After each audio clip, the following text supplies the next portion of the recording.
If we can get staff to get the back door, someone, and we'll, not that we have any great secrets to hide.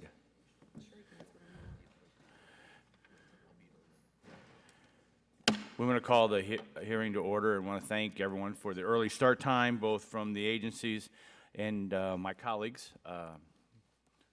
As we know, Friday flyout days are challenging for members, so it's good to get started. Just also a point of notice is that there's really two panels. This is the first panel of our hearing, then we'll have other stakeholders later on. So with that, I'll recognize myself for an opening statement. 5 minutes. I welcome today's witnesses and thank you all for appearing to discuss protection from and cleanup of hazardous waste at federal government facilities. Today we'll hear perspectives of the Department of Defense, the Department of Energy, the Environmental Protection Agency, and the Government Accountability Office. Thousands of ordinary citizens and private sector companies face the daily challenge of controlling costs and making a profit without leaving behind a trail of hazardous waste. The same citizens and companies must meet both federal and state prevention and cleanup standards. In meeting all these challenges, they face distinct disadvantages when compared with their federal agency counterparts. They can't rely on the U.S. taxpayer to cover either their compliance or their cleanup costs. They also can't always choose their own remediation options, and they can't fall back on the defense of sovereign immunity when they are taken to court. While those private sector companies focus on making a profit while complying with the environmental protection standards, the defense and energy departments focus on national security. And national security can be a messy business involving everything from motor oil to munitions waste. And even national security is no excuse for leaving a mess in your neighbor's backyard. As we drill down into specifics on an agency-by-agency basis, we'll learn that some of our federal partners are more successful than others in juggling these dual responsibilities to their core mission and to protecting land and water. The agency's challenges are not uniform, and neither are their budgets. We have 4 objectives today. The first one is to get a detailed update on where agencies stand meeting their good neighbor obligations. The second one is to find out what the challenges are and how those challenges vary from agency to agency. The third one is to understand what the resource management relationship is between each of these agencies and the EPA. And finally, to get GAO's perspective on who's doing a good job, who's not, and what they can do to improve. Next week, a second panel for this hearing will provide the state perspective. Under our system of government, states have primary responsibility for protecting their own natural resources, including land and water, from environment degradation.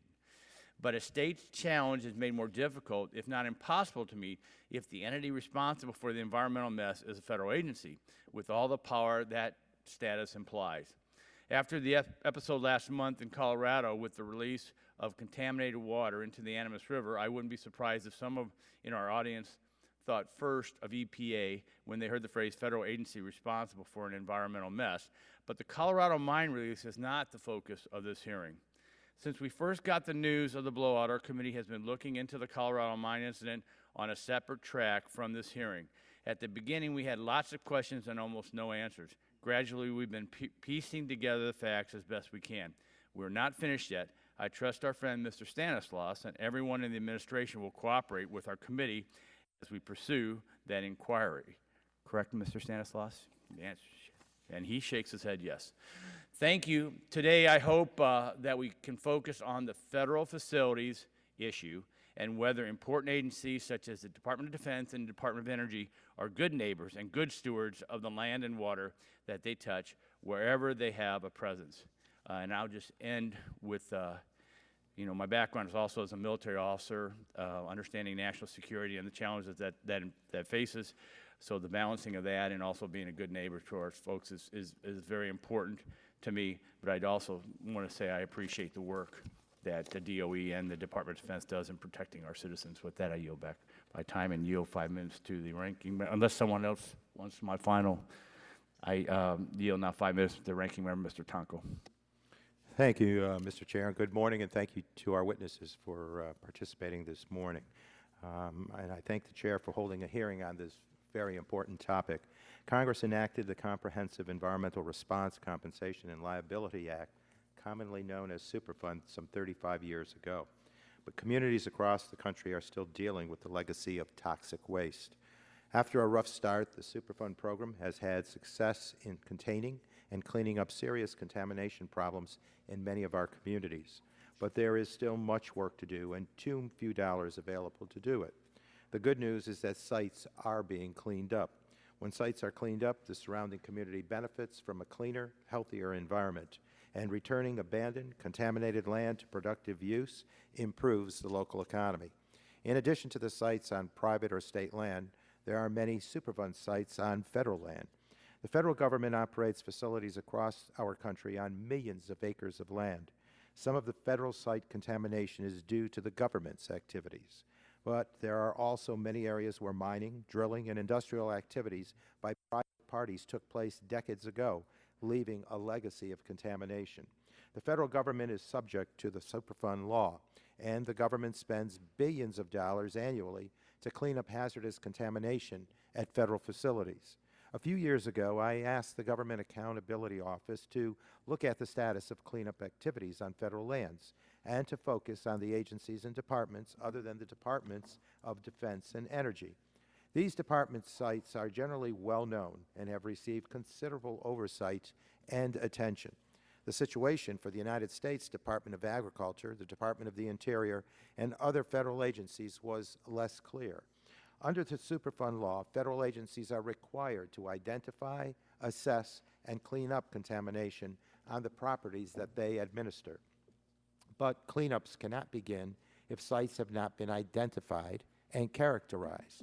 As Mr. Gomez and his team found, this first crucial step has not been completed in the case of these other departments. And because of the nature of the sites on Department of Interior and Department of Agriculture lands and the limited budgets for these activities, it does not appear we will have a complete, reliable inventory in the near future. We spend a lot of time these days worrying about how much the government is spending. I worry about that as well, but I also worry about how we are distributing these dollars that we do spend. Across-the-board cuts and arbitrary caps are preventing us from doing some of our most important and difficult tasks, setting priorities and ensuring that we are providing funds to programs that deliver sustained benefits to our citizens, and returning contaminated land to productive use, preventing pollution migration, and reducing people's exposure to dangerous toxins certainly is a sustained benefit.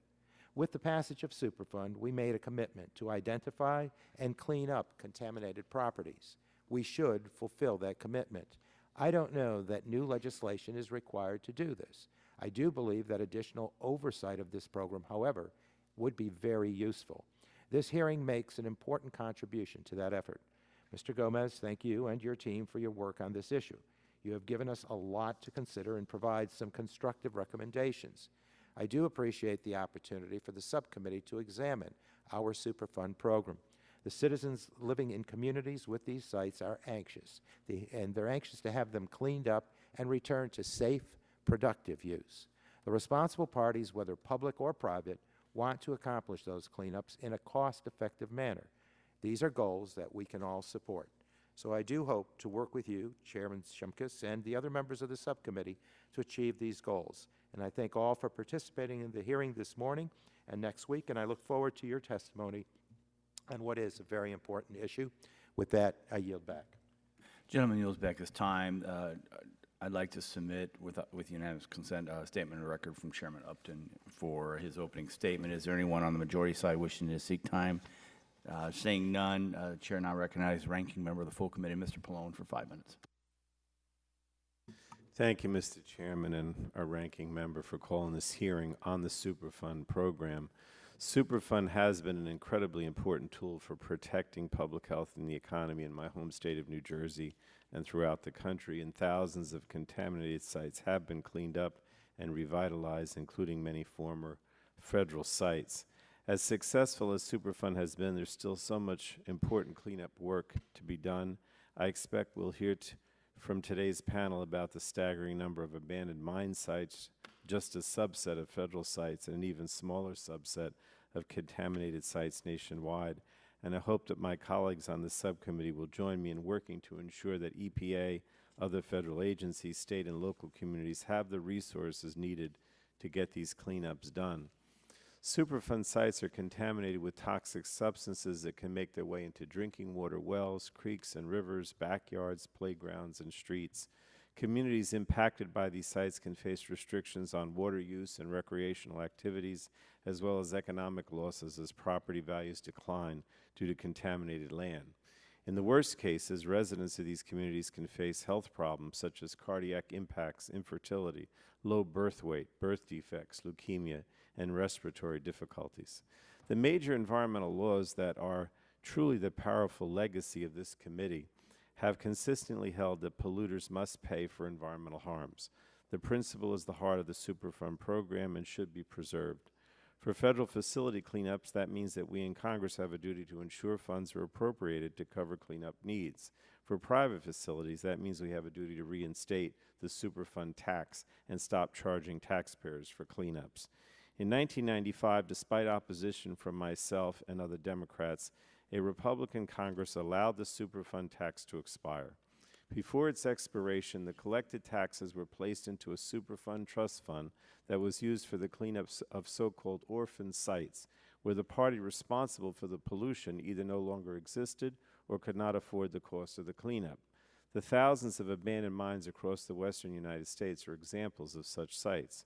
Without those revenues, important Superfund cleanups have been delayed, the backlog of sites needing cleanup has grown, and the costs have shifted to the taxpayers. As many of you know, I've routinely introduced legislation, the Superfund Polluter Pays Act, which would replenish the Superfund Trust Fund by reinstituting the taxes that the oil and gas companies paid between 1980 and 1996.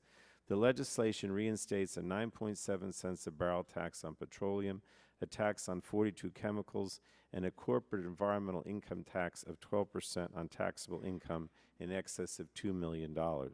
This would help ensure that the EPA has sufficient funds available for the costs of investigation and cleanups of these toxic sites. Reinstating this tax should be a part of any conversation we have in Congress about Superfund. But the tax itself is not enough. We need higher appropriations for federal agencies with responsibility for cleanups, and we need financial responsibility requirements to stop the proliferation of abandoned mines and other orphan sites. Under Section 108 of Superfund, EPA has been working to establish such requirements for hard rock mining and eventually for other polluting industries. Financial responsibility requirements would ensure that any company undertaking the dangerous practice has the resources necessary to cover the costs of anticipated cleanup needs. Republicans have blocked these requirements in recent years through appropriation riders, a practice that I hope will stop in the wake of the Gold King mine spill last month. Removing public health hazards by cleaning up contaminated sites is incredibly important for the surrounding communities. Cleaning up toxic Superfund sites not only reduces human health risks, it helps create jobs during the cleanup, and through newly uncontaminated and productive land makes it ready for redevelopment. So we should all support cleanup efforts and should ensure that those efforts are funded. Again, I look forward to today's testimony. I thank both the chairman and Mr. Tonko for calling this hearing. I yield back. Gentleman yields back his time. And now I'd like to recognize, and I'll introduce you when your time comes to speak. First would be the Honorable Matthew Stanislaus, Assistant Administrator, Office of Solid Waste and Emergency Response for the U.S. Environmental Protection Agency. Your full statement's in the record. You have 5 minutes, and welcome back. Okay, thank you. Chairman Shimkus, Ranking Member Tonko, Congressman Pallone, and members of the subcommittee, I'm Matty Stanislaus, Assistant Administrator for the Office of Solid Waste and Emergency Response. Again, thank you for inviting me here to talk about the Superfund program. In specific, I'm going to talk about the federal facilities component of it, which is the focus of this hearing. The cleanup of federal facilities is led by the federal agencies who have delegated authority with properties under their responsibility, with the EPA having a discrete role, which I will get into it in a second. CERCLA Section 120 provides a framework for identifying contaminated federal facility sites, assessing actual or potential environmental risks from these sites, and ensuring cleanup and other actions to protect public health and the environment. Under Section 120, federal facilities are required to comply with CERCLA in the same manner and to the same extent both substantively and procedurally as private entities. Section 120 includes provisions and timetables that apply to federal facilities only, including requiring the EPA to establish a federal agency hazardous waste docket, requiring completion of a preliminary assessment by a federal facility after docket listing, requiring a federal agency to commence a remedial investigation and feasibility study within 6 months of that facility being placed on the national priorities list, and requiring that the EPA and the federal facility agency enter into an interagency agreement referred to as a federal facility agreement at all NPL sites. Also, there are specific provisions that govern the transfer of federal facilities to private entities. Under Executive Order 12580, federal agencies are designated as the lead agency for carrying out many of CERCLA's statutory requirements at their facilities. However, EPA retains the final decision authority over a small subset of these. These are remedial action sites at national priorities list sites. If the federal agency and department and EPA are unable to reach agreement on the selection of remedial action at these NPL sites, EPA's administrator makes the final decision. The shared responsibility of program implementation under CERCLA has unique challenges for EPA and other federal agencies, but has generally worked effectively. Currently, there are 157 final federal facility sites on the NPL, and another 17 federal sites have been deleted from the NPL. Approximately 80% of these 174 sites are DoD component sites. The CERCLA framework has worked effectively for helping to ensure appropriate cleanup for more than 20 years. Moreover, because states are often parties to a federal facility agreement, and state laws and regulations may apply to state site cleanups, states and EPA work together to ensure that the NPL cleanups meet statutory requirements, protective of public health and the environment, and incorporate pertinent state requirements. EPA is engaging with other federal departments and agencies on a range of activities to maintain and accelerate cleanup progress of federal facilities. For example, we are working collaboratively with DoD on tools for advancing geophysical classification to allow for more accurate and efficient cleanup of munition sites, a fairly significant issue, improving site-level data quality, and resolving technical issues associated with emerging contaminants. Ensuring that people have environmental information about their communities is the top priority of my office. In 2010 and 2011, as part of ongoing efforts to enhance community engagement, my office reached out to diverse stakeholders through the Federal Facility Dialogue, as well as the federal agencies represented here today. What we heard from stakeholders is that there's a need for more transparent and easily accessible information on cleanup progress and long-term protectiveness. We've begun to move forward on some of these issues.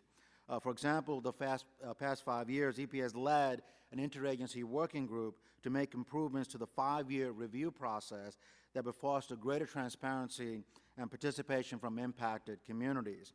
When wastes are left in place, EPA assesses whether the remedies continue to be protective of public health and the environment through a 5-year review. And we are continuing to modernize the federal agency hazardous waste compliance docket and exploring ways to make the program data more accessible to communities and other stakeholders as required by CERCLA. In 2012, in EPA, in collaboration with other federal agencies and departments, we completed a federal facility site evaluation project. This project evaluated the disposition of 514 federally owned sites that EPA identified as potentially stalled in their progress. Through this process, EPA has been able to make an activity determination on 491 of the 514 sites on this list. Initiative like this allows EPA to ensure that federal facility information is up to date and communities have the most pertinent information on that site. I will close and looking forward to your questions. Thank you. Chair now recognizes Mr. Mark Whitney, Principal Deputy Assistant Secretary for Environmental Management with the U.S. Department of Energy. Sir, you're welcome. You recognized for 5 minutes. Thank you, and good morning, Chairman Shimkus, Ranking Member Tonko, and members of the subcommittee. I'm pleased to be here today to represent the Department of Energy's Office of Environmental Management and to discuss the Comprehensive Environmental Response Compensation and Liability Act. The Environmental Management Program was established in 1989 with the mission to clean up the largest and most complex nuclear waste sites in the world as safely, effectively, and quickly as possible. This involves some of the most dangerous materials known to humankind, and it is no simple task. But EM has completed cleanup activities at 91 sites across 30 states since our inception, leaving remaining cleanup work at 16 sites in 11 states. That is approximately $150 billion worth of cleanup work completed since the inception of the program. Sites like Fernald in Ohio and Rocky Flats in Colorado have been cleaned up and are now wildlife preserves. We have decommissioned and demolished more than 2 million square feet of excess facilities and removed all EM special nuclear material from the Idaho National Laboratory. We produced nearly 4,200 canisters of vitrified high-level waste at Savannah River Site and West Valley sites combined, and we've closed 6 underground storage tanks at the Savannah River Site. We demolished the K-25 building at the Oak Ridge site, which was once the largest building under a single roof in the world. The federal government's investment in EM is resulting in safe and secure nuclear waste and reduced risk to the American people and environment. One of the greatest success stories of the program is the cleanup of the Rocky Flats site, which is listed on the National Priorities List, and cleanup was guided by a tri-party interagency agreement. In October 2005, EM completed the cleanup significantly under estimated cost and schedule. A number of factors were important contributors to the success of the Rocky Flats cleanup, including a collaborative working relationship with the regulators, both the state regulators and the Environmental Protection Agency, an incentivized and motivated management and operations contractor, consistent and reliable budget appropriations, a closure managed as a finite project, involve stakeholders and engage workers and public. The department has a balanced approach under the regulatory frameworks of the applicable environmental regulations, including CERCLA, also the Resource Conservation and Recovery Act, or RCRA, the Atomic Energy Act, and the National Environmental Policy Act. And this guides and directs our cleanup actions. EM continues to pursue its cleanup objectives safely within a framework of regulatory compliance, and the department has 19 sites currently listed on the EPA's National Priorities List. EM is responsible for the cleanup of 11 DOE NPL sites, which are located across 7 states. Under CERCLA, EPA oversees the department's cleanup actions at NPL sites, and although states are not a delegated authority for oversight of DOE's NPL site cleanup under CERCLA, state regulators are active participants in the CERCLA process. We work with EPA and the states to determine site priorities, evaluate cleanup approaches, develop a schedule for cleanup activities, and specify the requirements the site cleanup actions and activity must meet. These collaborative decisions are memorialized as binding commitments in a federal facility agreement or a tri-party agreement between the state, EPA, and DOE. And these regulatory frameworks set cleanup standards and govern our cleanup activities. Generally, cleanup levels are directly tied to the expected future land uses of our sites. We have nearly 40 agreements at the 16 sites where we are working. Largely, EM has had success working with state regulators when it comes to negotiating, updating, and improving compliance agreements. Our site office have weekly, often daily interactions with our regulators, state and EPA, to keep them apprised of site activities. We also currently have one Federal Advisory Committee Act chartered site-specific advisory board with 8 local advisory boards organized under that umbrella. Members of these advisory boards include people directly affected by site cleanup activities, such as stakeholders from local governments, tribal nations, environmental and civic groups, labor organizations, universities, industries, and other interested parties and citizens. A collaborative relationship with state and federal regulators and the public is essential to successfully completing our cleanup at our sites. In addition to the collaborative relationships with regulators and stakeholders, there is also a need for continued investment in research and development for our program. We believe through strengthening the scientific basis for decision-making, the improvement in the effectiveness of cleanup technologies, as well as development of new technologies that address difficult and one-of-a-kind unique issues and challenges, it's our hope that the costs and project timelines can be reduced. Mr. Chairman, Ranking Member Tonko, and members of the subcommittee, I'm again honored to be here today representing the Office of Environmental Management. I appreciate your interest in our work, and I appreciate the funding provided by Congress for EM each year. We are committed to achieving our mission within a framework of regulatory compliance, and will continue to apply innovative environmental cleanup strategies and to complete our work safely and efficiently, thereby demonstrating value to the American taxpayers. Mr. Chairman, I know you've had the opportunity in the past to visit the site, and I believe the Savannah River site fairly recently, and get a firsthand look at the magnitude and the challenges that we face on a day-to-day basis in implementing our cleanup work at our sites. I would encourage every member of the subcommittee to visit our sites, and would be happy to assist in arranging tours and those visits as appropriate. With that, I'm pleased to answer any questions as we move forward that you may have. Thank you.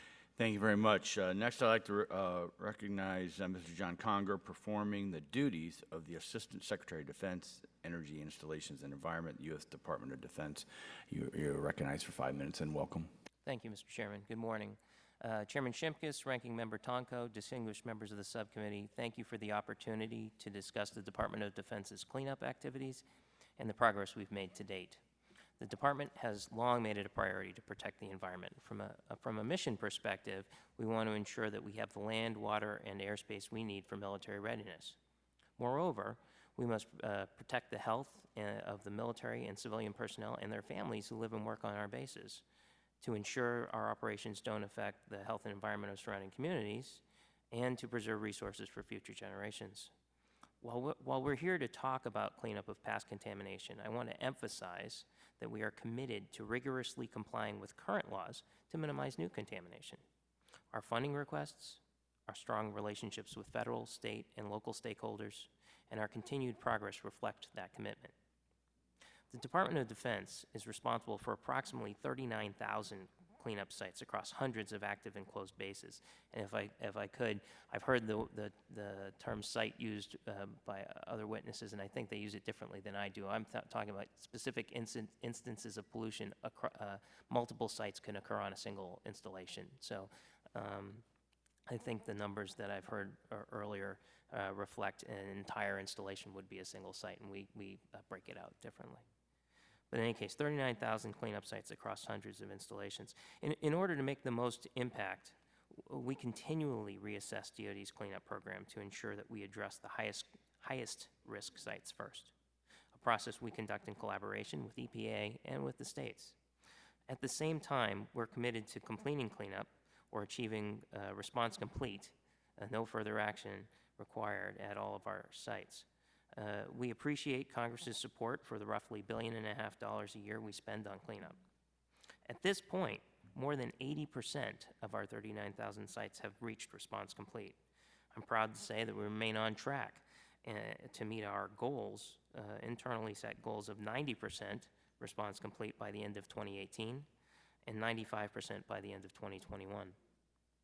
None of our successes would have been possible without investments in groundbreaking research and development in environmental technology. These are aimed at tackling our most difficult cleanups. Recent successes include bioremediation techniques for groundwater cleanup and detection technology to help find buried munitions. We are beginning to focus our R&D on capabilities needed to accelerate cleanup of the complex sites that will remain after we achieve our 2021 goals. Finally, I would like to highlight the contributions of our state, local, and federal partners.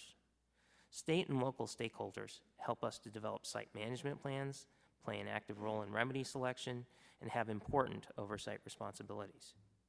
To that end, we've established 3 high-level working groups and approximately 200 restoration advisory boards for local input to provide forums for local communities, state regulators, and other federal regulators to discuss cleanup issues and concerns with us. We are also committed to interagency efforts. For example, my staff and senior leaders from the 3 military components meet with EPA headquarters staff quarterly to ensure our programs are on track and moving forward. In conclusion, our focus remains on continuous improvement in the restoration program. We have been identifying cleanup sites since the 1970s and have come a long way. Still, we're fully aware of the magnitude of our mission, and we look forward to continuing our partnerships and making smart investments in technology to meet our outlined goals. Thank you again for the opportunity to testify today, and I look forward to answering your questions. Thank you very much, and again, we welcome you here. Now, Mr. Alfredo Gomez, no stranger to this committee, Director of Natural Resources and the Environment with the U.S. Government Accountability Office. Welcome. You have 5 minutes. Thank you, Mr. Chairman. So Chairman Shimkus, Ranking Member Tonko, and members of the subcommittee, good morning. I'm pleased to be here today to discuss our work on hazardous waste cleanup at federal facilities. The federal government owns over 700 million acres of land. Some of this land is managed by the Department of Agriculture, Interior, Department of Defense, and Department of Energy, and is contaminated with hazardous waste that poses serious risks to human health and the environment. The cleanup of these sites can require substantial time and expenses, as you've heard already. In response, Congress passed CERCLA, also known as Superfund, which requires owners and operators of hazardous waste to notify the Environmental Protection Agency of the existence of their facilities. Based on the risks a site poses, EPA may place the site on the National Priorities List, a list that includes some of the nation's most seriously contaminated sites. And so, as of September this year, there are 158 federal sites on the list. So my statement today summarizes the results of several reports on the topic. I will talk about 3 key points. First, the number of contaminated and potentially contaminated federal sites for the 4 departments. And 2, spending on and estimates of future costs for cleanup at these sites. And number 3, EPA's role in maintaining the list of contaminated and potentially contaminated federal sites and ensuring that preliminary assessments of such sites are complete. The first point is that while the 4 departments have identified thousands of contaminated and potentially contaminated sites, they do not have a complete inventory of sites, in particular for abandoned mines. Specifically, while the U.S. Department of Agriculture had identified over 1,400 contaminated sites and many potentially contaminated sites, the department did not have a reliable, centralized site inventory for abandoned mines. The department's Forest Service estimated that there were from 27,000 to 39,000 abandoned mines on its land. The Department of the Interior had an inventory of 4,722 sites with confirmed or likely contamination. However, the department's Bureau of Land Management had identified over 30,000 abandoned mines that were not yet assessed for contamination, and this inventory was not complete. The Department of Defense reported to Congress in June of 2014 that it had 38,804 sites in its inventory of sites with contamination. The department had the greatest number of sites on the National Priorities List. The Department of Energy reported that it has 16 sites in 11 states with contamination, and as you've heard already, the department is responsible for one of the world's largest environmental cleanup programs. Second, with regards to the cost of cleanup at these sites, the 4 departments reported allocating and spending millions of dollars annually on environmental cleanup and estimated future costs in the hundreds of millions of dollars or more in environmental liabilities. For example, the Department of the Interior allocated for fiscal year 2013 about $13 million for environmental cleanup efforts and reported $192 million in environmental liabilities. The Department of Energy received annual appropriation of about $5.9 billion in fiscal year 2015 to support cleanup activities, and in 2014, the department estimated its total liability for environmental cleanup at almost $300 billion. So third, as of August 2015, EPA had compiled a docket of over 2,300 federal sites that may pose a risk to human health and the environment. EPA has noted that it is difficult to know about a site if the agencies have not reported it. EPA is also responsible for ensuring that federal agencies assess the sites for contamination and has established 18 months as a reasonable time frame for agencies to complete preliminary assessments. However, some agencies may take 2 or 3 years to complete an assessment. So in summary, there are thousands of contaminated sites, and the list is not complete. The 4 departments have spent millions annually for cleanup and have estimated future costs in the billions of dollars. And lastly, EPA has compiled a docket of over 2,300 federal sites that may pose a risk to human health and the environment. Mr. Chairman, Ranking Member Tanco, members of the subcommittee, that concludes my statement, and I'd be happy to respond to questions. Thank you very much.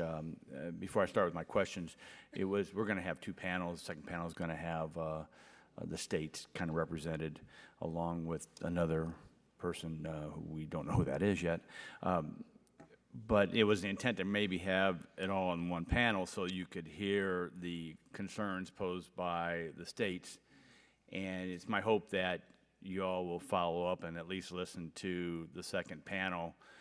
There's always 10 legislative or business days with follow-up questions. So a lot of maybe the follow-up questions that we'll present in writing will be based upon the second panel testimony. I think it's going to be instructive and educational, and I hope you pay attention to that also. Having said that, let me start with my questions. Mr. Stanislaus, do you think that Executive Order 12580 in delegating lead cleanup status to agencies that may have caused contamination at a federal facility and which are responsible for paying for cleanups creates a potential conflict? So all I can really speak about is those sites within our responsibility. So of those sites within our responsibility, we do have an ability, EPA, to oversee that subset of sites. Those are sites on the national priorities list. Other sites, we don't have that ability. It's been delegated directly to the other federal agencies. So let me ask this again. Do you think that the funding mechanism, okay, so you've got a federal agency, they have a contaminated site, they are, because of the executive order, given the authority for remediation, but the funding also comes out of their own budget, does that cause a conflict? Does that make it difficult? Do they then are they making cost-benefit analysis based upon budgetary outlays? Well, I mean, with respect to how the other agencies make that decision, I don't really know. But I can tell you from where EPA is involved in overseeing sites by the various federal agencies, there is really a real value to have independent review of everything from the scope of work and the implementation of the work. So let me go to Mr. Whitney. This is really the genesis of the questions that I'm going to have for really all the panelists.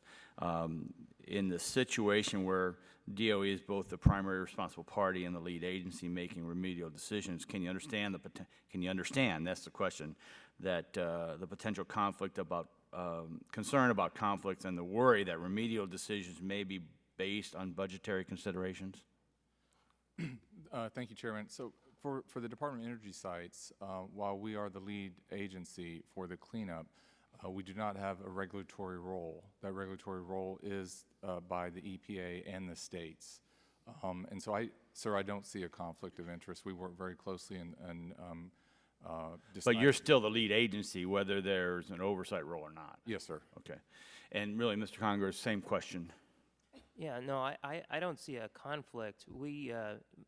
Most of the contamination that we're cleaning up, it dates from a long time ago, and it's not like there's a conflict at a particular location between the person cleaning something up and whoever had made the spill or whatever.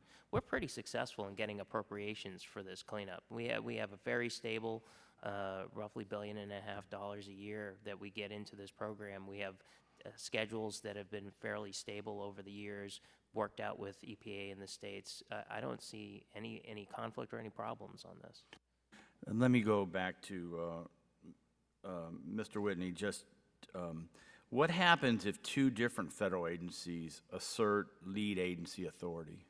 And Mr. Conger, you can address it too. For example, if one agency currently owns the property, but another agency caused the contamination, which agency, in fact, has the lead agency authority? Sir, I'm not aware of that with respect to DOE sites. Mr. Conger, are you aware of that? I can think of an example or two. You can. But so here's the dynamic where we can cause the contamination and then transfer a property through BRAC or whatever other mechanism. We have a responsibility for cleaning up all the contamination that we know about. That is the dynamic that we're dealing with. We have CERCLA responsibilities, and we uphold them. Yeah, and we're not trying to play gotcha. I mean, a lot of this stuff is way before we were better environmental stewards, more focused on, and so I mean, this is not an attempt to gotcha. It's just clarifying the record, trying to get answers to our questions. I want to make sure I get to Mr. Gomez for my last question. In your written testimony, you recommend that Congress should change Section 120 of CERCLA to add a deadline for federal agencies to complete their preliminary assessments. Can you explain that? Please explain that. Certainly. So yes, we did note that in the report. So EPA has essentially set 18 months as a reasonable time frame for agencies to complete preliminary assessments. And what we found was that some agencies were taking 2 to 3 years to complete. So what we suggested then for Congress was that to consider giving EPA the authority to actually enforce that requirement. We don't specifically set what that requirement should be, but we do note that EPA has already set a reasonable time frame of 18 months. So your recommendation is that the EPA have an enforceable deadline, and in your analysis, you don't really choose what that is. Correct. Okay, great. Thank you very much. I appreciate it. My time's expired, and I yield to the ranking member of the subcommittee, Mr. Tonko, for 5 minutes.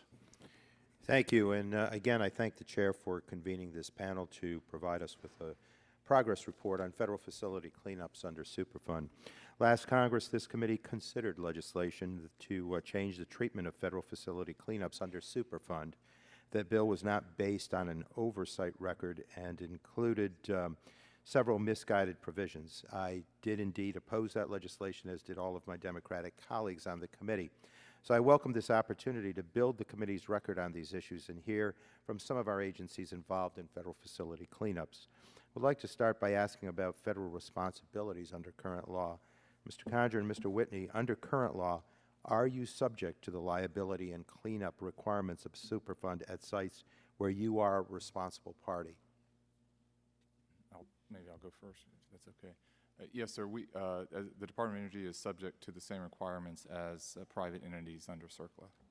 Thank you. And Yes. Mr. Condra, you are in agreement. Mr. Stanislaus, under current law, are all federal agencies subject to the liability and cleanup requirements in Superfund? Yes. In fact, Section 120 of Superfund imposes additional requirements on federal agencies that private parties do not face, I believe. Mr. Condra, what obligations does Superfund place on the Department of Defense and other agencies before you can transfer land? Before we transfer, so it's a little complicated. We can transfer land that's contaminated with a guarantee to clean it up. After the transfer, we can have that set up in the agreement. We have a responsibility for cleanup regardless of when the transfer occurs. Okay, and does that, is that true also in regard to the BRAC process where, we're addressing the realignment and closure of our bases? Yeah, that is generally true. I want to be careful not to I'm not going to pretend to be an attorney here. And so as we go into the finer points of the law, I'm not going to, I'll double check for the record the answers to your questions. But in a broad sense, we have responsibilities to perform the cleanup at BRAC sites or whatever other transferred sites we have. We have on occasion not let that hold up the transfer of property, but rather, with eyes open to whoever's receiving the property, either agreed to clean it up after the fact or made an agreement or arrangement to have it cleaned up after transfer. And Mr. Gomez, do private parties face these given obligations? That's something I'd have to get back to you. Also, not being a lawyer, Mr. Tonko, so I have to get back to you on that. Okay. I'm sure that our ranker, Mr. Pallone, and others on the subcommittee will delve into the details more, but it is clear that there are a lot of potentially contaminated sites on federal land that still need to be assessed and cleaned up. But a good deal already has been done, as I indicated earlier. Mr. Condra, can you describe the progress that DOD has made in cleaning up its inventory of Superfund sites? Certainly. I mean, And I won't just limit it to Superfund, because we track all of our cleanup sites together in a fairly large, you know, it's 39,000 sites together in a single database. And I could probably break it out, but I don't have that available. I can get that for the record. But frankly, we're complete with cleanup at 80% of our sites. We set fairly aggressive goals a few years ago to get to 90% by 2018. We're on track for that. We're looking at getting 95% of our sites cleaned up by 2021. We'll have some complex sites that are left over at that point. I'm not going to pretend that it's going to be done in a few years at that point, those last 5%. But that's why we use R&D. We attack the difficult problems with some of our research funding to try and figure out how we're going to be able to accelerate timelines or to clean it up better. And when we do come up with something, like the bioremediation techniques that we came up for cleaning up groundwater, that's applicable to the private sector as well, and they use those techniques as well once we figure it out for our own purposes. And Mr. Whitney, can you describe the progress with DOE? Yes, sir. As I mentioned, we have cleaned up 91 of our sites, and we have 16 sites remaining, but 91 sites in 30 states. We have reduce the footprint, the cleanup footprint in the environmental management, the DOE complex, by 90%. And when we talk about our sites, we talk about square miles and not square acres. And we are down to about 250 square acres, and we were previously near 250 square miles, excuse me. We were previously around 3,000 square miles when we started with the program. So we've had significant accomplishments across the complex. Now, as my colleague here stated for DOD, we have some complex challenges remaining ahead of us, and probably the most difficult challenges remaining ahead of us. I see my time is up, so I will yield. Thank you. Chair now recognizes the gentleman from Mississippi, Mr. Harper, for 5 minutes. Thank you, Mr. Chairman, and thanks to each of you for being here. And I'm just curious, Mr. Stanislaus, how many times have you now testified before a committee or subcommittee? I think I should get an honor or something. Surely. Okay, so. Have you kept? Oh, you're going to get one. Have you kept up with the number of times? I have to get back to you. Yeah, yeah. That was the answer I was looking for. Thank you very much. Mr. Gomez, I'm going to remember that one, Mr. Stanislaus. Mr. Gomez, you just testified, and obviously your 2015 report noted that while Interior and USDA have identified thousands of contaminated and potentially contaminated sites, they don't have a complete inventory of sites. Can you elaborate on that a little bit, and then tell me, how do you remedy that? Sure. So as I noted in the opening statement and also in our report, Interior and Agriculture have identified thousands of contaminated sites, but their inventory, particularly for abandoned mines, is incomplete, in some cases not reliable.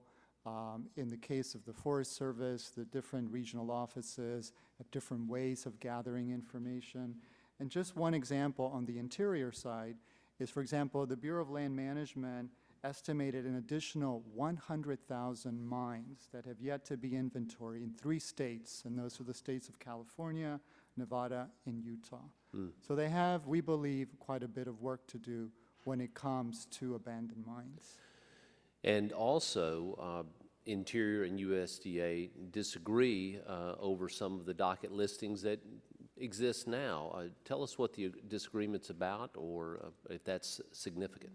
Sure. So the disagreement is one disagreement is between EPA and Interior with regards to the overall approach to listing sites on the docket that are not reported to EPA by the agencies. And Interior believes that CERCLA does not give EPA the discretion to list sites unless Interior reports those sites to EPA, and that EPA should limit listing only sites that agencies report to it. Now, both Interior and USDA also believe that abandoned mines should not be listed on the docket. And the idea there is that these are contamination that wasn't caused by the agencies. EPA's view on that is that regardless of whether the contamination was caused by someone else or the federal agency, that these sites are now under the ownership of the federal government, and the federal government needs to take responsibility for it. So how do we get one list?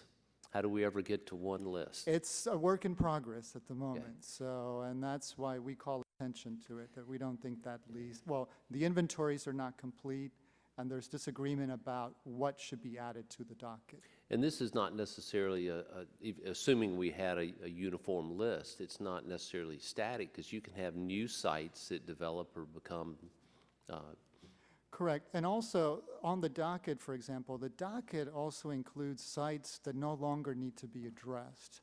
So it has sites that are contaminated, sites that are potentially contaminated, and then sites that don't need to be addressed. So there's no method currently to remove those sites from the docket. Gotcha. The docket is more of a historical record. In your written testimony, you had mentioned that there's a lack of interagency agreements between DOD and EPA. Can you elaborate on that and explain why this could be a problem, or is a problem? So work that we did a number of years ago where we looked at 11 DOD installations, those installations had yet to enter into interagency agreements with EPA. And even though they had already been listed in the national priorities list in some cases for years, and we found that the lack of these interagency agreements have resulted in delays of cleaning up those sites. Now, as of March 2013, when we looked into the issue again, most of those sites had already gotten interagency agreements. There were only 2 that had not. And currently, there's only 1 site that doesn't have an interagency agreement. Okay. Are there similar problems with other federal agencies conducting cleanups under CERCLA? So the work that we did had focused on the Department of Defense because they have the majority of national priorities list sites on the NPL. We didn't look at the other sites, at the other agencies, so we don't know if that problem also exists there. Perhaps our witness from EPA might be able to shed some light on that. Thank you, Mr. Gomez, and thank you, Mr. Chairman. I yield back. Thank you. Chair now recognizes the ranking member of the full committee, Mr. Pallone, for 5 minutes. Thank you, Mr. Chairman. Superfund cleanups are essential for public health, the environment, and the economic vitality of communities around these sites. Unfortunately, many of these communities, the wait for a cleanup drags on because funds and resources are limited, and the backlog of potentially contaminated sites is huge. So I wanted to ask Mr. Gomez, with that in mind, can you share some recent estimates of the number of potentially contaminated sites on the USDA and Department of Interior, with regard to USDA and Department of Interior? Sure, thank you.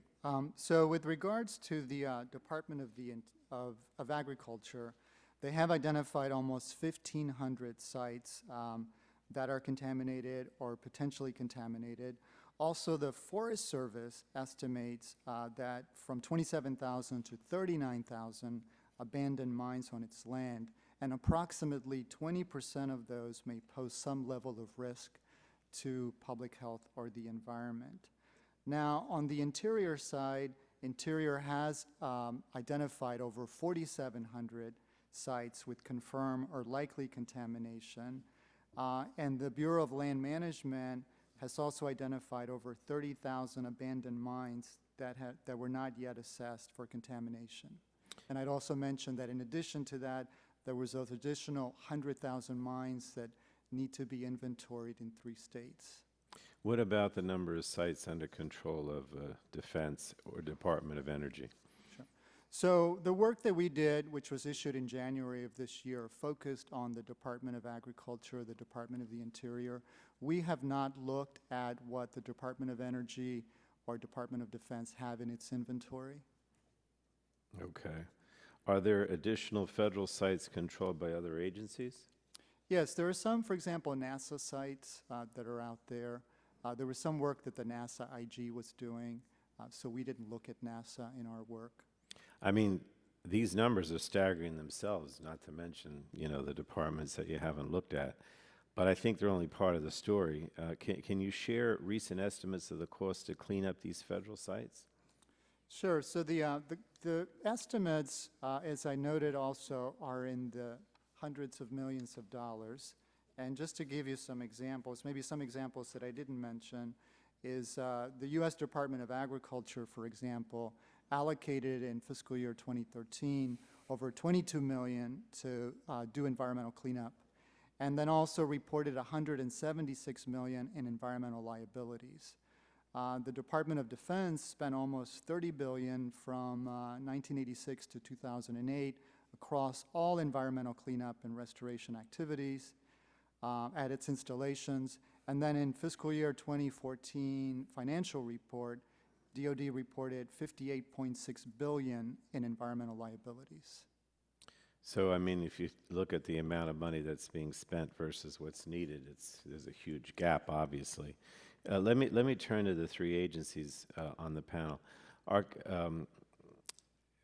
consistent and reliable appropriations important for completing cleanups in a timely manner, in your opinion? I'll start. Sure. I think they are, and I think that's what we've had. As I've noted before, we spend about $1.5 billion a year. That's a very stable amount of money, and we are able to plan with that amount of money. We'll work out schedules with the EPA and the states. Everybody knows the pace of the work that's going to be going on, and I think there's a comfort level with that. So, and just a clarification point on the liabilities, the environmental liabilities that were mentioned earlier.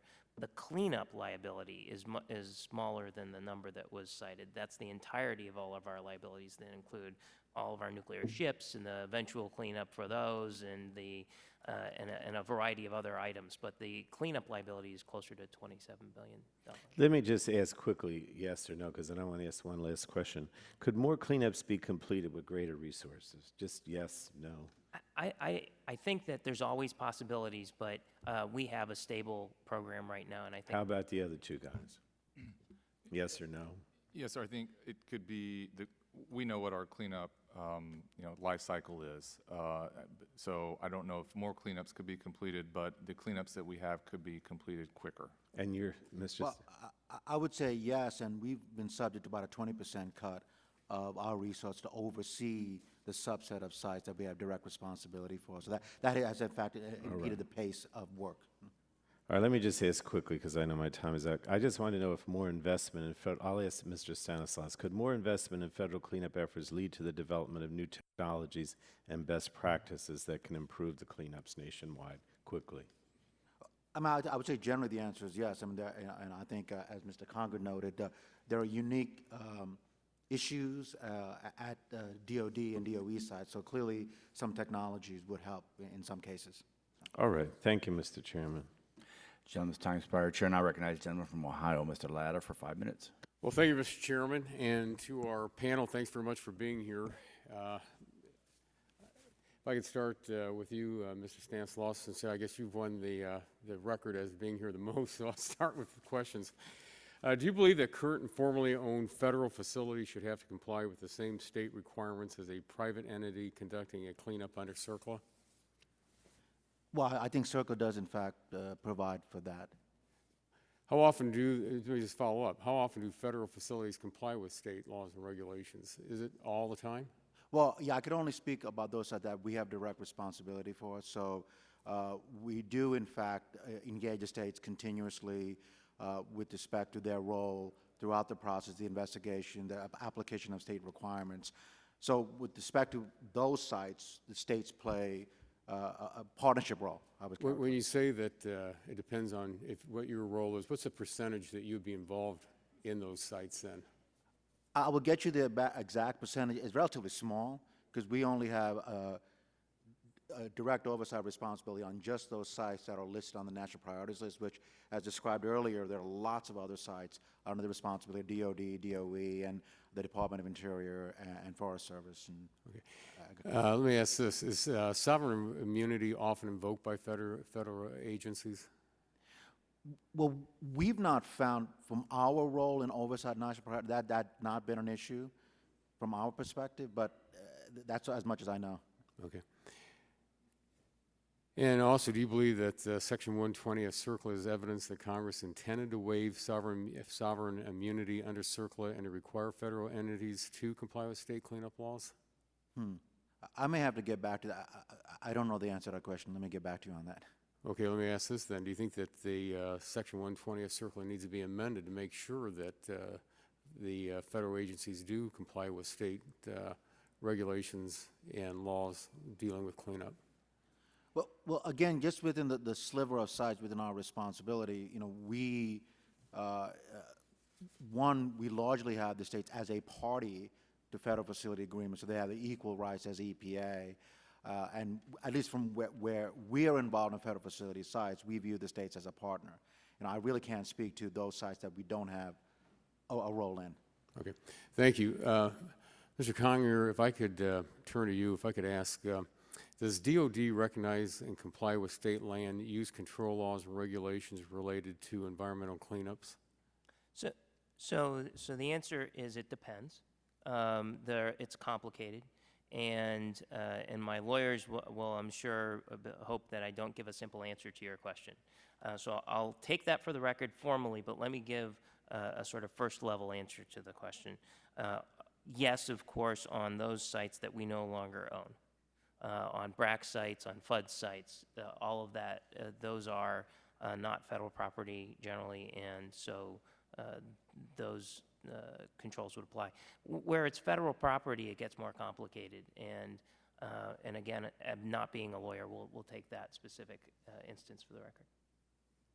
Do you all look at, when you're doing your reviews, do you look at the state land use laws and how that deals with the environmental cleanup? Yeah, and we are partners with the states when we do our cleanups. And as Maddie indicated, most of the sites that we have, or at least a significant number, are regulated by the state regulators. We work with them, we work schedules out together, we work remedies out together. This is something we do in partnership. I am unaware of significant discontent in the states with how we're doing our program. Let me follow up with another question, if I may. Would you please describe in detail how DOD measures success, or to the use of the term you used in your written testimony, achieves response complete? Yes. So in every cleanup, there's a process, as you all know. There's an investigation, which includes the preliminary assessment, the site inspection, the RI, the FS, et cetera, et cetera. The actual remediation, once we have a remedy in place, and once we have conducted all of the operations, all the remedial operations and satisfied the regulators at a particular site, then we have achieved response complete. We'll have some long-term monitoring in some places so that we go back and double-check that the contamination hasn't recurred. But once we've taken all of the actions that we're supposed to take at the site, we achieve response complete. Just one last real quick question. Do you measure that cleanup then with respect to the acres you clean up, or how do you do that? With respect to on the amount of acres you've cleaned? No, because not everything is about acres. Sometimes it's about groundwater. Sometimes there are a whole variety of ways to measure, so we don't normally think of it just in terms of acres. Thank you, Mr. Chairman. My time's expired. I yield back. Gentleman's time's expired. Chair, and I recognize the gentleman from Oregon, Mr. Schrader, for 5 minutes. Thank you, Mr. Chairman. Mr. Stanislaus, I'd like to kind of move, in our area where one of the biggest sites we have to deal with is the Portland Harbor. There's a Superfund site, and the defense industry, big partner in contaminating that during World War II, and now not so much of a partner in cleaning the thing up at the end of the day for a lot of the reasons that have been mentioned here. But I'm concerned about EPA's approach to that harbor. You've got a number of businesses that have stepped up, formed this lower Willamette group, trying to figure a way to actually clean this up or be a partner in cleaning it up without the federal government, frankly, at this stage of the game. And I'm worried about the science that's involved in this. Particularly, I guess I want to know from you, is it common practice to do a qualitative and not a quantitative analysis of the cleanup alternatives? Well, I think we have, in fact, done a quantitative analysis. Well, see, I would disagree with that. There is not a quantitative analysis done. In the report I saw on the feasibility study, there's no evaluation of what the concentrations of various contaminants would be after different remedial actions have been taken.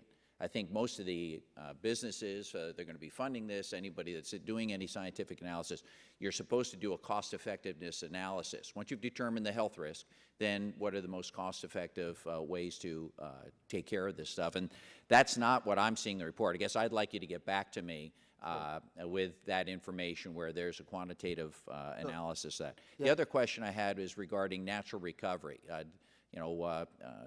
Is it common for natural recovery to be ignored by EPA when they do remedial action analyses?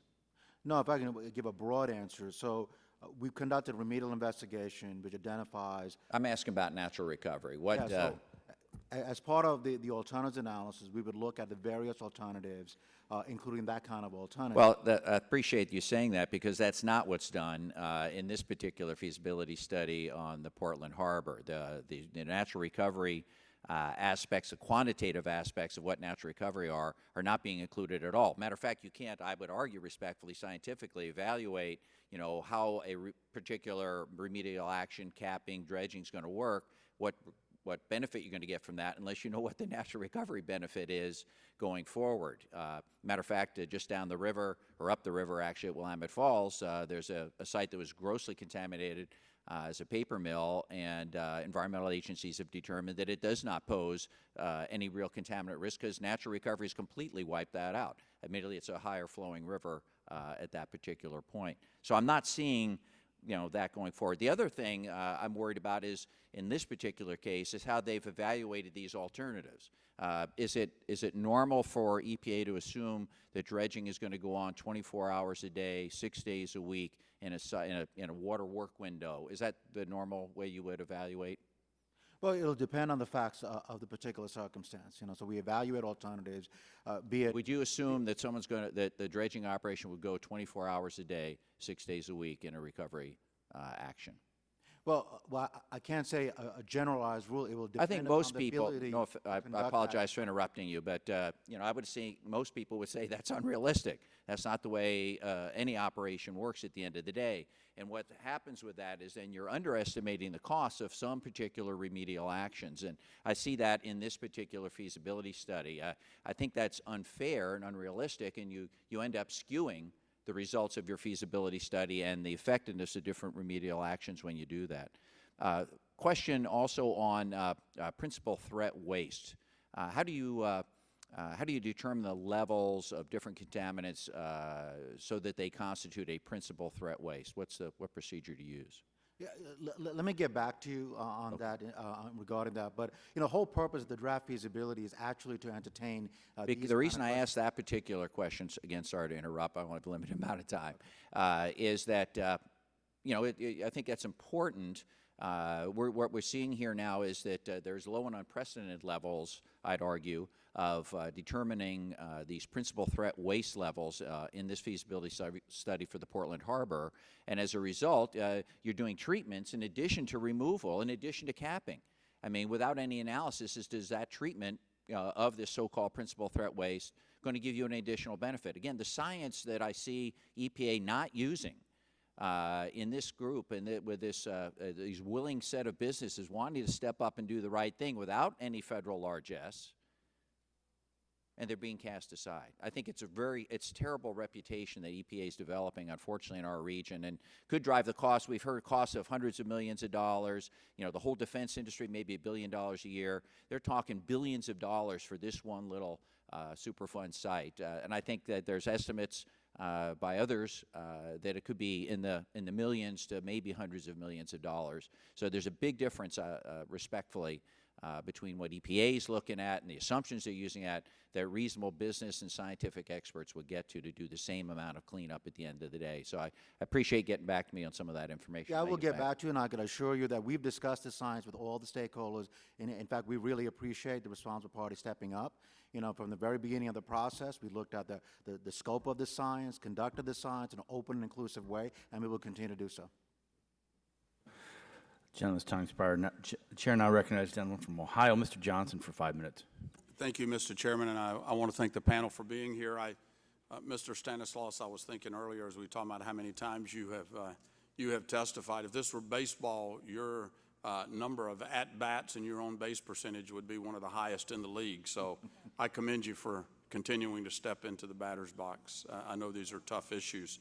Mr. Whitney, I represent many of the hardworking people that are helping to clean up the former Portsmouth gaseous diffusion plant in Piketon, Ohio, and many others who are dependent upon that work getting done so that they can reindustrialize that site and make it a productive, job-creating site for the people that live there.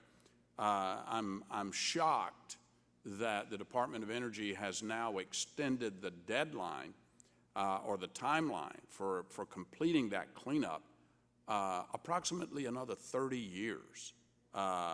Makes absolutely no sense to me. The people who the commitments were made to, many of them could possibly be dead by the time the Department of Energy gets done doing what they committed to do. And it's very unfortunate that for the third year in a row, jobs are at risk because the administration has failed to request adequate funding to complete this work. The Ohio delegation has repeatedly urged the administration to present a fully funded, comprehensive plan for decontamination and decommissioning activities at the site. Unfortunately, financial instability continues year after year. Back in May, the House of Representatives approved full funding, $213 million for D&D operations, which surpassed the administration's request by $48 million. And yet we see this dragging out process again.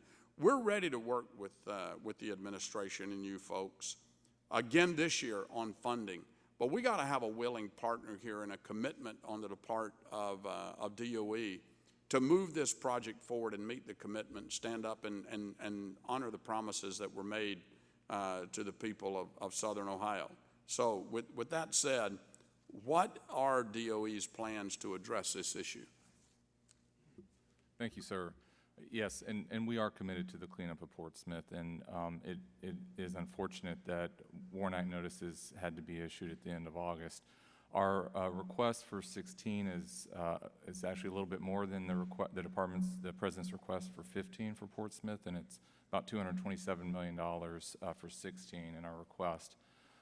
Unfortunately, the request, as well as the House, even though the House mark was a very large increase over the President's request, and the Senate mark did put us in a position where we had to provide funding guidance that was lower than the 15 request. Now, on top of, as you know, sir, on top of the $227 million request, we were able to take advantage of barter of uranium, which probably the proceeds, depending on the price of uranium at the time, is another $160 million approximately. So that's almost a $400 million investment in the cleanup. I get that. I get that. But see, the citizens of Southern Ohio, they were not party to developing the formula that determined how this was going to be funded. They were the recipient of a promise by the federal government and the Department of Energy. I think the Department of Energy has a responsibility, as does Congress, to work together to figure out a formula. And I understand that the sale of uranium has caused a wrinkle, but we need to resolve the wrinkle and come and develop a new formula if we have to, and not make it at the expense of the workers and the folks that live there. So. I would urge you to take back to your leadership, at least from my perspective, and I can't speak for all of the Ohio delegation, but I feel very, very certain that they would agree. This is unacceptable to think and ask the people of Southern Ohio to wait another 30 years to trickle this process along. It's just not right. Okay. Mr. Conger, in your written testimony, you state that DOD works together with federal and state environmental regulatory partners to prioritize sites for cleanup based on worst first. Would you please explain the process that DOD uses to determine which sites are the worst? So generally, it's a risk-based process that is looking at the risk to human health and the environment. Well, I say generally. I've heard the term risk plus, and what that means is there are other factors that we take into account as well. If there's a low-risk site that happens to be co-located with a high-risk site, we might do them both because it's economical to do them both at the same time. So that low-risk site might be lumped in and done earlier.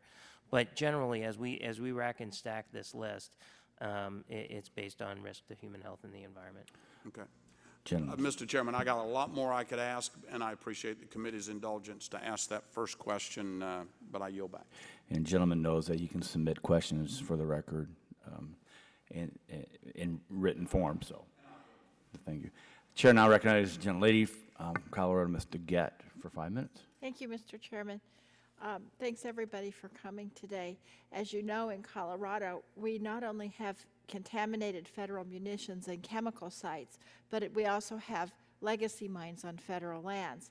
And there's often questions of liability regarding the abandoned mine lands, since many companies might have had those properties over the course of decades. Of course, a prime example of this is the Gold King mine, which we saw this summer. And this is what, you all saw this on the national news. This is what the Gold King mine looked like. This is what the Animas River looked like. Why those people are kayaking there, I don't know. But the Animas River was orange as it flowed down through Durango and down into New Mexico. And Cement Creek was also turned orange.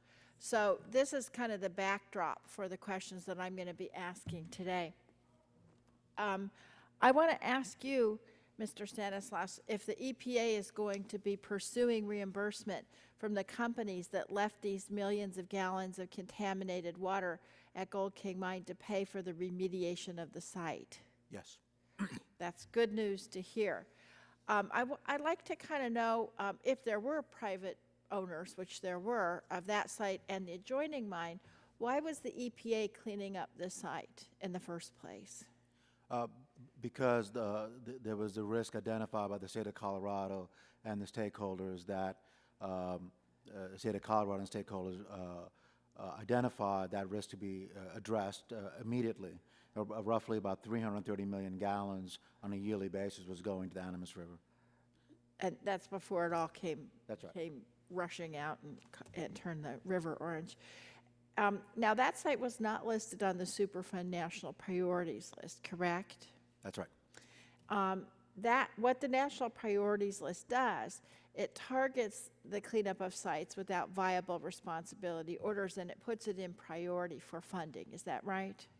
That's correct. I mean, it identifies those sites that have the most risk in the country. It also makes that site eligible for Superfund resources. And do you think the Gold King mine would be a candidate for the National Priorities List?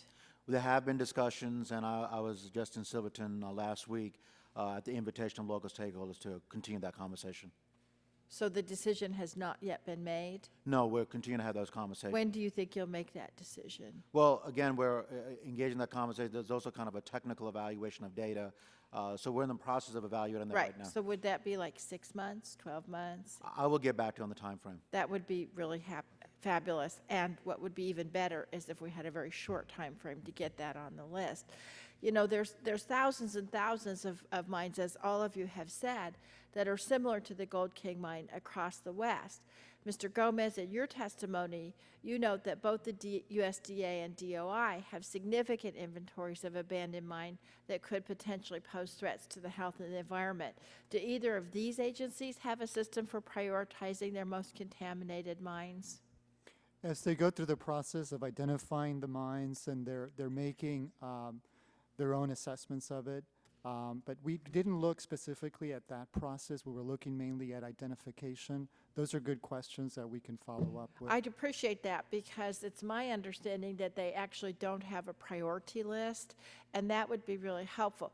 Gold King is the perfect example of a mine where everybody knew it needed to be cleaned up, but I think everybody could now stipulate that in hindsight, the preparation for the cleanup, the recognition of the seriousness of the problem was grossly underestimated. Now, based on GAO's analysis of contaminated sites on USDA and DOI properties, do each of the agencies have sufficient environmental expertise of their own to plan and oversee cleanup of the sites? So for those cases that do end up in the national priorities list, EPA does oversee those sites. Right. And so EPA does provide that expertise. To USDA and DOI? Do they have that expertise? Right. Again, that's something that we weren't looking at the workforce of the agencies to see if they have the expertise or not. But as I said, for those sites that end up in the national priorities list, EPA is doing the oversight. Okay. Now, I want to ask you, Mr. Stanislaus, it's my understanding that USDA and DOI don't want mines that were Superfund cleanup to be listed on the national priorities list. Does that impede the EPA's ability to oversee and ensure proper cleanup at the sites? Yeah, our only ability to oversee sites are those sites that are on the national priorities list. Okay, so if they're not on that list, then we can't clean them That's up. So I guess, Mr. Gomez, I'd like you to supplement your testimony to see what, in fact, the position of those two agencies is putting their mine sites on that list. Okay, Would we the, can would do the that. gentlelady yield? I'd be for a happy sec? to. So we invited. Out of time. That's right. I'm the chairman. Yeah. Seize control. We invited the Department of Interior to testify. They, in essence, said they wouldn't. They did say they would submit a statement for. They only sent it when we reminded them that they said they would send a statement. So maybe some follow-up on the Department of that's Interior might be appropriate. Yeah, Mr. Chairman, I think that's a great idea, because if you can't list these on the list, then the agency with the expertise to clean it up won't be able to do it. Thank you. And maybe they'll reconsider coming back next time we ask them. So thank you. Now I'd like to recognize my colleague from North Carolina, Mr. Hudson, for 5 minutes. Thank you, Mr. Chairman. And I'd like to thank the witnesses for being here today. Really appreciate your testimony. It's been very informative, helpful for me to understand this process. I'd like to start with Mr. Conger. What percentage of DOD's hazardous waste facilities have been identified on the Federal Facilities Hazardous Waste Compliance docket as required in CERCLA? So I can't tell you what percentage of our sites are actually on the docket, because we track all of them as a larger group. The 39,000 sites that I've talked about during my testimony include those on the docket, but we have far more sites than those that are on the docket. We did a couple years ago, we did a docket scrub, went and looked at our database and EPA's database, the docket, to make sure that everything that needed to be on the docket was on there. And so we've done that reconciliation, but I couldn't tell you out of all the sites we have exactly how many are on the docket. Would you mind following up with us with that number? Sure. I'd appreciate it. What percentage of DOD sites that you've identified have the required preliminary assessments been completed on? Well, out of the 39,000 sites that we've got, I think only 4% of them are still at the preliminary assessment and site inspection phase. The breakout between PA and SI, we can get you, but so I would say by definition, it's less than 4% are still in that phase. Great. For those that you've completed the required assessment, have copies of those assessments and other relevant information been provided to the state and to EPA? Absolutely. Great. What's the typical, on average, length of time it takes for DOD to complete one of these initial assessments? So I actually pulled the data out of the database because I saw that question coming. We have an average of 1.6 years for our preliminary assessment out of all the sites that we've got in our that we've cataloged. So you would disagree with the assessment from GAO that it takes 2 to 3 years typically? It can. So that's an average, 1.6 years. There are sites that are longer without a doubt. It depends on the complexity of the analysis that you're doing. So some are shorter, some are much shorter, some are longer. Gotcha. If Congress were to establish a deadline, as has been recommended for completion of these assessments, would that help DOD complete these in a more timely fashion, or do you think it's more just a factor of the complexity of it? I think it's a factor of the complexity. I don't have a lot of folks coming back to us and saying that we're dragging our heels. We work out these schedules with the regulators, and so I think everybody is comfortable with the pace at which we're doing the assessments. Well, if thank there you are for that. specific cases, we can look into it. Thank you. Mr. Whitney, I'll sort of go down the same line of question with you. What percentage of DOE hazardous sites are actually on the list? Yes, sir. I think it's a little easier for DOE because we do know the universe of our facilities, and while the sites are large, the number of sites are not. And so all of our sites have been through that preliminary assessment process, the site evaluation process, and they either ended up on the national priorities list or they did not. Great. Well, for those that have gone through and completed the assessments, have copies of those been passed on to the relevant agencies, state, EPA, others? Yes, sir. Great. And how many of the sites that have been assessed required some level of cleanup? The 21 sites that were on the national priority list, all of those sites require some level of cleanup, and we have 11 of those sites remaining. 10 of those have been completed already. Okay. I appreciate that. Mr. Stanislaus, going back to the issue of the abandoned mines on federal properties, how does EPA oversee the cleanup of these if they're on federal property? Only those sites that rise to the level of being a Superfund site. So we have 130 on the national priorities list that are abandoned mine sites, but clearly there are a lot more, as other individuals talked about it. So we would only have oversight of just that small number. Okay. Well, of those, does EPA have a sense of how much contaminated mine drainage discharges from these mines on a daily, weekly, monthly, yearly basis? I don't have that information in front of me, but I can see what I can pull together. Okay, thank you. What steps do the various federal agencies routinely take to prevent and stop these types of discharges? I really can't speak for the other agencies. When we get involved, we would do what's called removal actions, which are kind of shorter-term actions to abate some of the most immediate risks to short-term projects. And when there are longer-term risks, looking at listing on the national priorities as for a more permanent solution. Gotcha. What are the impacts on stream water quality from these discharges? Well, tremendous. In the Gold King mine, about 330 million gallons were being emitted into the Animas River on a yearly basis. Basically, for a 10-mile distance on the Animas River, you basically have severely degraded water quality. Basically, fish survival was seriously compromised. So who's legally responsible for cleaning up when you have these discharges on these sites that you have the jurisdiction over? Well, when we have jurisdiction over that, we oversee the work. Sometimes it's by responsible parties, sometimes through Superfund resources, and it's the complexity of these sites, it makes it quite challenging. So who's legally responsible? Oh, who's legally responsible? I'm sorry. If there's a responsible party, meaning the owner or operator, that party would be responsible for doing the cleanup. Great, thank you. Mr. Chairman, I believe I've exceeded my time. Your time is expired. Just a point of clarity, this Executive Order 12580 is kind of an answer to why we have, and Matthews is talking about items on the national priority list, but there are many that aren't on there. And then the question is, who's responsible for those? That's part of the hearing. And I recognize the gentleman from Texas, Mr. Green. Thank you, Mr. Chairman and Ranking Member, for holding the hearing on Superfund today. I represent a district in Houston, and up until recent redistricting, I had my district bordered in East Harris County on more significant Superfund sites on the Sand Center waste pits, bordering our district. At that time, Congressman Poe had the site, but I got the downstream. And EPA was very quick in putting it on the Superfund site. The site's been polluted since mid-'60s as a dumping ground for paper mill waste and was left undetected for over 40 years. The local community is very concerned about the fears it may negatively impacting human health and the environment. My questions are, Mr. Stanislaus, what opportunities will communities in East Harris County have to give input on the proposed cleanup plans? Opportunity throughout the process. Okay. Dioxins are the primary hazard at the waste pits, which were used during paper production process 50 years ago.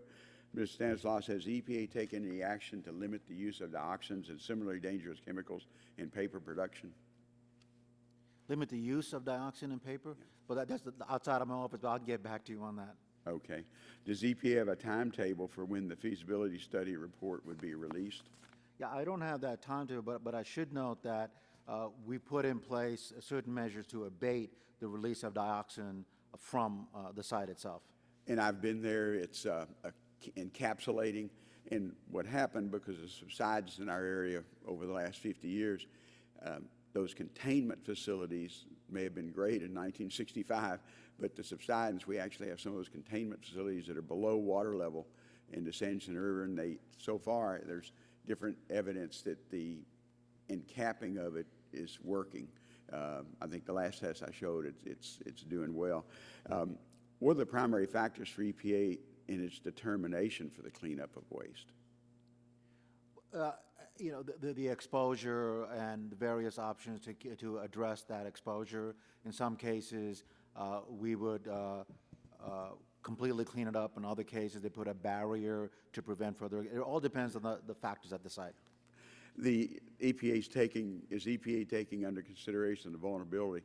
The site actually can be flooded because it's a tidal river, but over my lifetime, we've also had floods coming down the river, and so it can dislodge it. Is that part of the EPA study also, the danger of a hurricane coming in or floodings upstream? Well, typically, we would look at all those factors, but let me get back to you specifically how we've considered that at this site. I appreciate it. The site's now in Congressman Babin's district. It's a neighbor of mine, and you know, we're getting him the information that we've been working on for a number of years. These are questions for all the agencies on the panel. How does your agency ensure that states and local communities are involved in every state of the cleanup under your control? I can start. We work closely with the state regulators. As Maddie had pointed out, a lot of our sites are overseen directly by the state regulators. So we work with them on remedies and on timetables. We also have restoration advisory boards that we set up with local communities and to make sure that everything is transparent so that they know what's going on. It's very important for us to work with local and state stakeholders. Yes, and we have a variety of avenues to achieve that type of involvement as well. First and foremost, the states, of course, being co-regulators on the cleanup that we do at our sites, but we are that relationship with the local communities and other folks in the state is also very important to us, and we have site-specific advisory boards made up of citizens of the surrounding communities around our sites. We also provide grants to many organizations such as ECOS, the Environmental Council of States, such as National Governors Association, the State and Tribal Governors Working Group. I only have many a of few these seconds. that we work closely with. I need to get one more question in, though. If a state preferred one cleanup remedy over another, how would the preference influence the decision over the cleanups? Would the federal government defer to the state agency? It truly is a tri-party. For us, it's tri-party. It's us, So it's a EPA, cooperative state. issue? Yes, sir. Okay. I appreciate it, Mr. Chairman. Thank you. Let me just chime in with your last 10 seconds. I think what we've heard is everyone views the states as a partner, but no one is required to treat the state as a partner. And that's part of what our hearing is trying to get to. So with that, now we'd like to welcome a member of the full committee, not on the subcommittee. We welcome here to the subcommittee Mr. Lujan from New Mexico, and you're recognized for 5 minutes. Thank you, Mr. Chairman, and thank the ranking member for holding this important hearing today. As you all know, where this breach ran into was in the 3rd Congressional District of New Mexico, in San Juan County, into the Animas River, which flows from Colorado to New Mexico, as well as to the Navajo Nation, and to our brothers and sisters out in Utah and Arizona, as well as Colorado, that were all impacted. One of the concerns that I had as we began to learn about this issue, it wasn't through an alert from law enforcement officials, from officials that worked for the federal agencies. It was through a news feed, maybe even been a Twitter feed, that our office was alerted to. And so we need to figure this out to make sure that when there's disasters like this that are created, and created by people, as opposed to a natural disaster that flowed, that everyone's alerted promptly and timely. Since this incident, it appears that the state of Colorado is working to improve their communication systems to local governments, but I'm not certain that we have seen what we're going to do with the EPA, with the alert system, and for that matter, for every federal agency, that there could be a system like this that sadly could hurt communities with the mistake that's made. So, Mr. Stanislaus, according to an EPA memorandum, the release occurred on August 5th at 10:51 a.m. However, EPA headquarters, Region 6 and Region 9 were not notified until 11 a.m. the next morning. I just shared that my office found out through news accounts. San Juan County officials, Navajo Nation, Leaders in New Mexico, the Environment Department, were not notified. They found out the same way that we did, is my understanding. So that's unacceptable, and we need to fix this and learn from this. So what are we doing to improve the notification procedures down to downstream communities as well as impacted communities? One of the suggestions that I shared with Administrator McCarthy yesterday was looking to see what we could do to piggyback off of the Amber Alert system for abducted children, or to the National Natural Disaster Alert System and Weather Disaster System, which notifies everyone with their mobile phones on billboards as everything happens. There's no reason that when something like this that tells people you can't drink water, you can't get in the water, you can't water your animals, you can't irrigate, that we can't use something like that. So can you share a little bit with what we can do and how we might be able to work with you, with the committee, to see what we could do to work with a system like that for alerts in the future? Sure. Immediately after the event, I issued a directive to all the regions to work with states and local communities to make sure the notification is broad. So we currently have a notification system in place, and in the state of Colorado, we have a plan in place where the state of Colorado took leadership of notifying. They, in fact, notified Durango and other folks, and those decisions were made to close off the water intakes. And you are entirely correct that the notification for New Mexico, for the Navajo Nation, did not occur simultaneously, and we agree we need to do a better job of that. It didn't occur for days. It occurred the next day. Yeah. And just to be clear, all the notification occurred before the spill impacted any of those areas. In fact, we were able to do pre-incident sampling before any of the impact of the spill occurred in any of those areas. Ute Mountain tribal officials are the ones that reached out to their neighbors in San Juan County to say, this spill is passing us, you need to get ready for it, it's coming our way. That wasn't an alert system that was put in place. That was one group of neighbors caring about another group of neighbors and doing their due diligence. This was a dismal failure from a communication perspective, and we have to fix it. I hope that the urgency for this, not just here, but in any other part of the country, we need to just get this right so that people know what's coming their way. The other urgency that I would suggest is we need to make sure that we're working with all of the impacted communities to the utmost degree. Both of the Ute tribes that were impacted, the Navajo Nation, the county of San Juan in New Mexico, the state of New Mexico, as well as with our brothers and sisters in the other impacted states. There's been a frustration by the leadership of the Navajo Nation, and we need to make sure that we're working closely with them, that someone's appointed to work directly with them, whether it's from Region 9 or from headquarters, so we can make sure that all of their concerns are addressed. One of the other concerns that I have, Mr. Chairman, is it's my understanding that the EPA's work order at the Gold King mine site called for the construction of a holding pond to capture and treat contaminated water, but that the pond was not completed before the accident. In addition, EPA Administrator, Deputy Administrator Meinberg said that provisions for a worst-case scenario were not included in the work plan. I think it's important that we understand that we make sure that anytime that work will be done in the future, that we get to the bottom of that.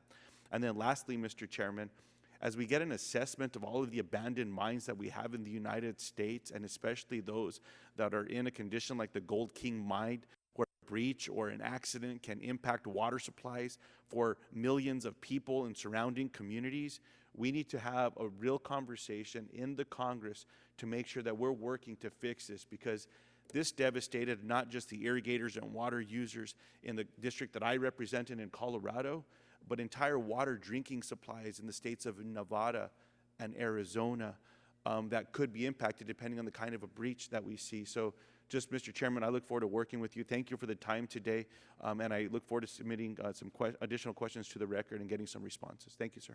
So I will just add, I share those concerns, and I've actually, and we did an internal review, and the pond, in fact, was constructed for my internal review team. But you know, again, we were there because of the very risk that was identified in the work plan, that the state of Colorado and local stakeholders identified that risk. That's the reason that EPA was brought to kind of address that risk. But Mr. Chairman, if I may just there, if the pond was built, why didn't it work? Something didn't work. With the amount of stuff that came out of that, which was originally estimated at 1 million gallons, and then it turned out to be 3 million gallons, someone didn't do their job. If something was built, then it wasn't built the right way, because the breach still went, and all this garbage still went into the river. So those are questions that we do need to get to the bottom of. If something was constructed, clearly did not meet the means of what should have been done with an assessment of what was being held behind there. It didn't work. So according to that mitigation plan, something needs to get better here. And that's what we're just trying to get to the bottom of. Gentleman's time's expired, and we thank him for his attendance. Look forward to working with him. Again, the opening question submissions for the record for about 10 business days. If you get back to us on, I think there'll probably be some follow-ups. We appreciate it. We've got ways to go. And I do want to encourage you to stay tuned for the second panel, because I do think there is states are, in many cases, good partners and work well. But there are some concerns, as I think we'll hear in the next panel. So appreciate it. And with that, we will recess this hearing for the second panel next week.